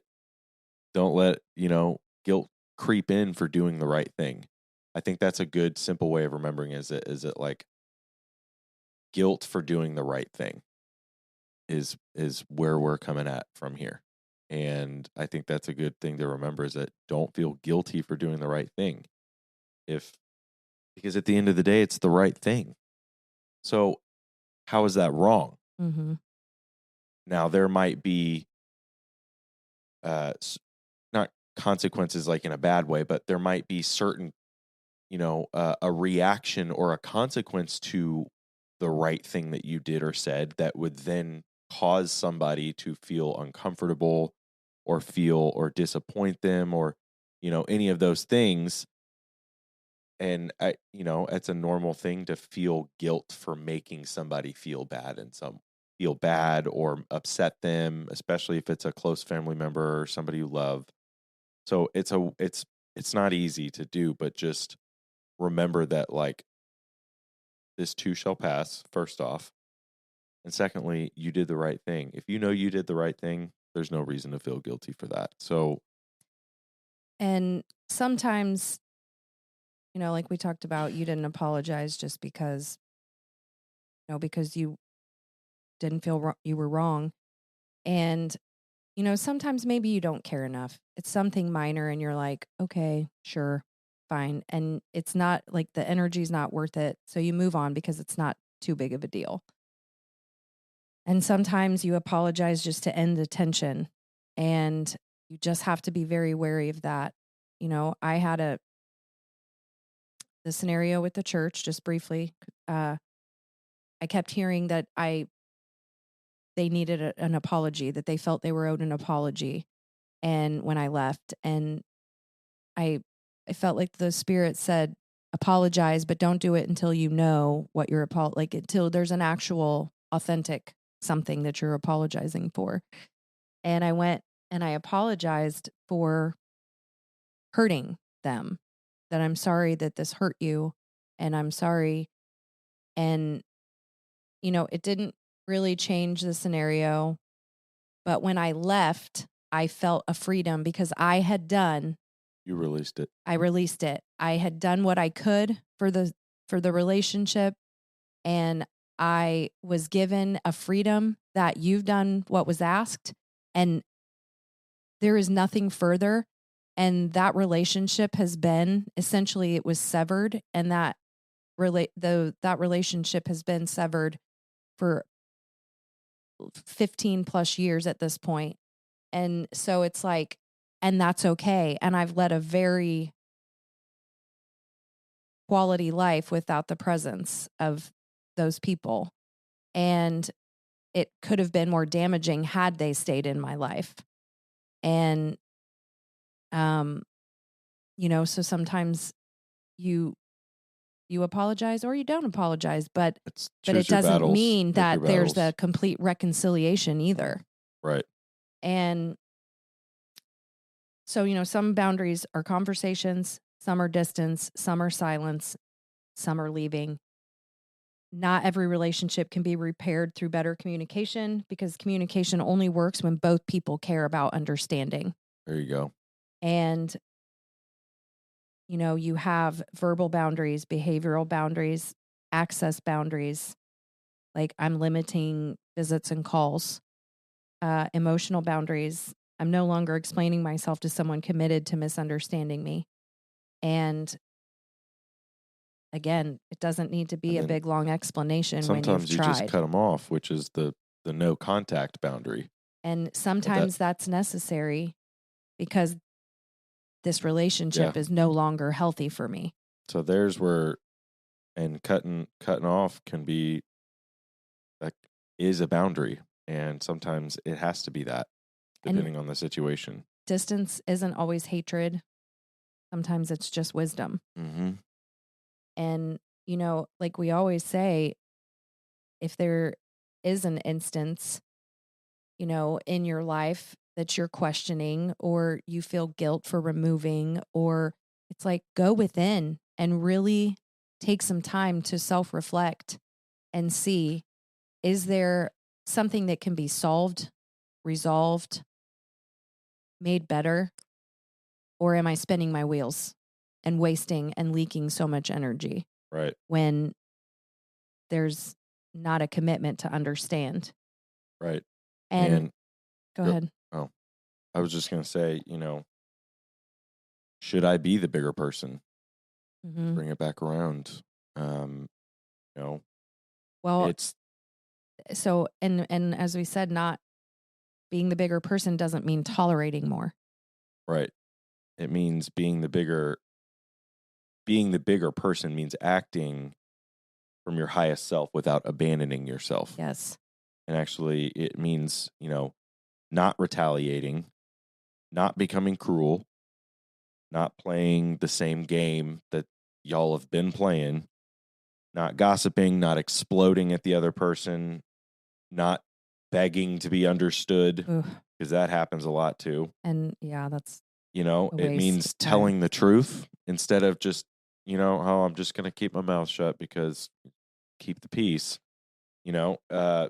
choosing peace in the situation. And then, if necessary, leaving the relationship, leaving the situation if necessary. So it doesn't mean tolerating more. And I think that's, like we said earlier, that's what a lot of people mean when they say, oh, you should be the bigger person. They're saying you should continue tolerating this and just tolerate it and don't talk about it. Mm-hmm. That's what I'm going to be the bigger person because I'm going to quit arguing with you because you made a valid point. Right. And I have nothing back to say. I have nothing to say back to it. So I'm the bigger person because I'm leaving the conversation. Yeah. And that's not. No, being the bigger person doesn't mean letting people step on you. Mm-hmm. And but it's acting out of your highest self, and Right. that is what the whole game is. Right. It's refusing to become that version of yourself, that the pain and the chaos or whatever it is that you grew up in that had an effect on you that created. It's refusing to become that version of yourself. So yeah, be the bigger person, but not for the reasons that most people are saying be the bigger person. And be the bigger person means do what's best for you, is really it, in a non-harmful, whatever kind of way. It's do what's best for you, not tolerate crap anymore. And if standing up for yourself or advocating for yourself or trying to express your feelings and emotions puts you in harm's way, there are resources for that. And you might need to seek outside help in order to establish those boundaries. And, if there is anyone out there that needs help establishing boundaries, contact us and we can get you to the right people. Absolutely. We'll be giving our contact info at the end, but just some things that, just to recap and remind you that boundaries are not betrayal. Love does not equal access. Forgiveness does not erase consequences. That just means you are letting it go for your better good, and hopefully for that person's better good. Family is not a free pass for disrespect. That goes along with love does not equal access to me. Guilt does not always mean you're wrong. Peace may require disappointing people. Mm-hmm. And that's okay. People are going to be disappointed. The old saying, you're damned if you do, you're damned if you don't. So you might as well just do whatever you want. And that one's Casey Musgraves. You can have compassion from a distance. You can pray for the people. I can't be with you, but truly for their healing, for that which has got a hold on their heart so deep that they can't see past a certain point. Pray for that release for them, and that maybe you can even pray for reconciliation in the relationship if you want it, but protecting your nervous system is not selfish. That's good. And the people who benefit from your silence may call your voice the problem. Yep, because they are no longer getting that benefit. So maybe the question isn't, should I be the bigger person? Maybe the question is, can I be the healed person, even if they never understand? Kirk Nugent says, for those who understand, no explanation is necessary. For those who don't, no explanation will suffice. I think that's good once you realize that. At one point I had like a realization that like a skunk couldn't tell an elephant how it felt exactly, or that elephant wasn't going to understand no matter how hard that skunk tried.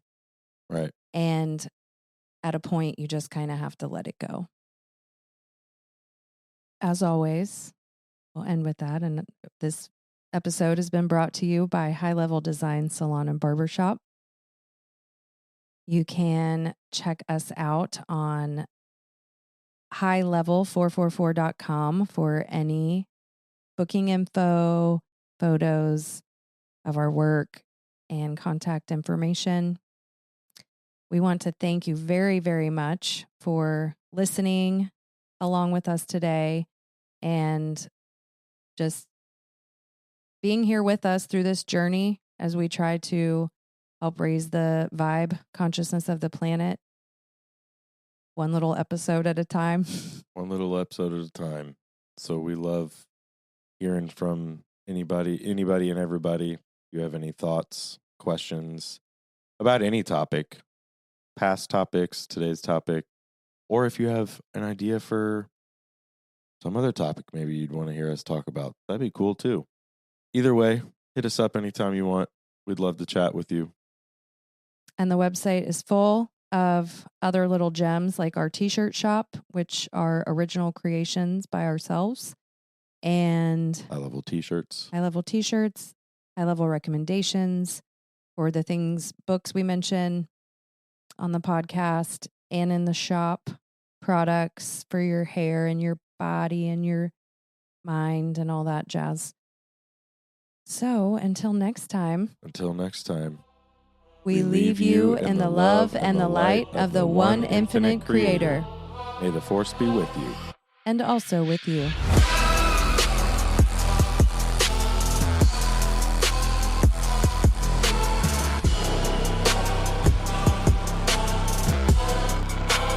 High Level Hairesy.